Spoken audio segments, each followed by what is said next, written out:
On episode 138 of He Said, She Said Movie Reviews, we take a look at the Netflix film Lost Girls.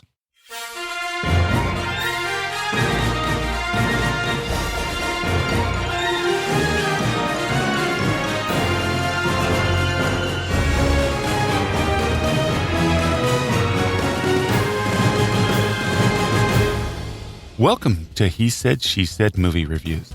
This is the podcast where a happily married couple with similar but different movie tastes take a quick, spoiler-free look at the movies, helping you make the right decision before your next movie. I'm your host, Tim. And I'm April. So as we told you on the last episode 137, that we've switched over to streaming services. So this week we're going to talk about Netflix's Lost Girls. Before we get into that, just want to let you know, and this is something we brought up at the end of the last podcast, that if you want us to review something on the streaming service, any streaming service, just send us an email at tim@hesaidshesAidmovies.com and let us know what movie you want us to watch, and we'll take a look at it and do a review on it. We really appreciate you guys.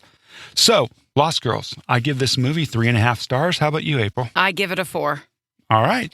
This is a story about when Marie Gilbert's daughter disappears, police inaction drives her to investigate into the gated Long Island community where Shannon was last seen. Her search brings attention to over a dozen murdered sex workers. The director was Liz Garbus, who is known for 33 documentaries that she directed. Writers Michael Werwie, known for Extremely Wicked, Shockingly Evil and Vile, and Robert Kolker. He's known for his novel. Yeah, this was based off of his novel of the same name. This has a cast of Academy Award nominee Amy Ryan, Thomas McKenzie, Gabriel Byrne, Lola Kirke, Oona Laurence, Dean Winters, Molly Brown, Miriam Shor, Anna Reeder, and Reed Birney. The runtime was 95 minutes. It was rated R for language throughout. It was a very powerful movie. It won at the Sundance Film Festival.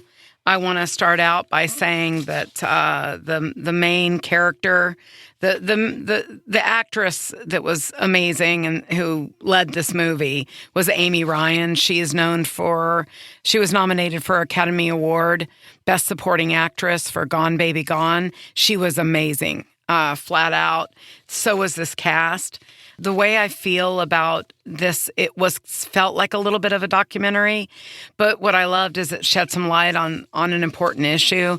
But more than that, just the story, Tim. It was very, not just haunting, but I felt like they did such a good job. Well, the movie really portrays a theme and tone that's very prevalent right now in the U.S. and that a lot of people are talking about.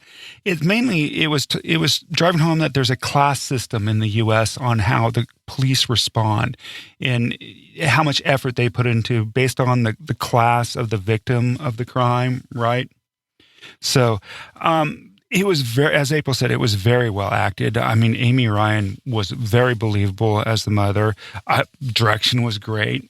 I really don't remember the score. No, I didn't think there was much to remember with that part. I thought that the cinematography was dark and grainy in a good way. Yeah, it kind of had that documentary feel to it, but this was her first story, type movie or fiction movie. So that documentary background definitely fell into the movie, and I thought it in a good way.